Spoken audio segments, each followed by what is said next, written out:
Hello, and welcome to Hump Day Poetry. Poetry reading is meant to get you through the rest of your week. So in this video, I'm going to be reading Women's Liberation by 20th and early 21st century Nudikul Aboriginal Australian poet Lisa Bellear. Women's Liberation by Lisa Bellear. Talk to me about the feminist movement, the Gubba middle-class heterosexual revolution way back in the 70s when men wore tweed jackets with leather elbows and the women, well, I don't remember, or maybe I just don't care or can't relate. Now, what were those white women on about? What type of neuroses was fashionable back then? So maybe I was only a school kid and kids, like women, have got one thing that joins their schemata, like we're not worth listening to. And who wants to liberate women and children? What will happen in an egalitarian society if the women and the kids start becoming complacent in that they believe they should have rights and economic independence? And what would these middle-class kids and white women do with liberation, with freedom, with choices of, do I stay with my man? Do I fall in love with other white middle-class women? And it wouldn't matter if my new woman had kids or maybe even kids and dogs. Yes, I'm for the women's movement.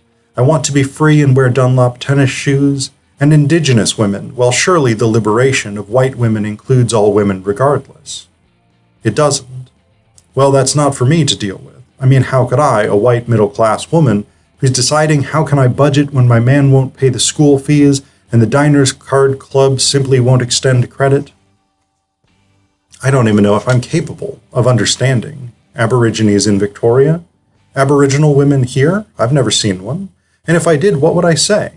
Damned if I'm going to feel guilty for wanting something better for me, for women in general, not just white, middle-class Volvo-driving, part-time women's studies students.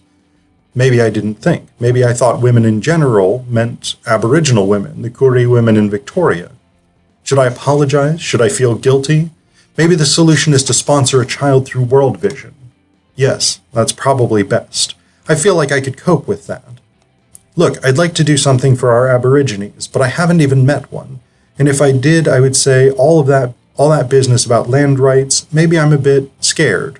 What's it mean? That someday I'll wake up and there will be this flag? What is it? You know, red, black, and that yellow circle staked out in front? And then what? Okay, I'm sorry, I feel guilt. Is that what I should be shouting from the top of the Rialto building? The women's movement saved me. Maybe the 90s will be different. I'm not sure what I mean, but I know that although it's not just a women's liberation that will free us, it's a beginning.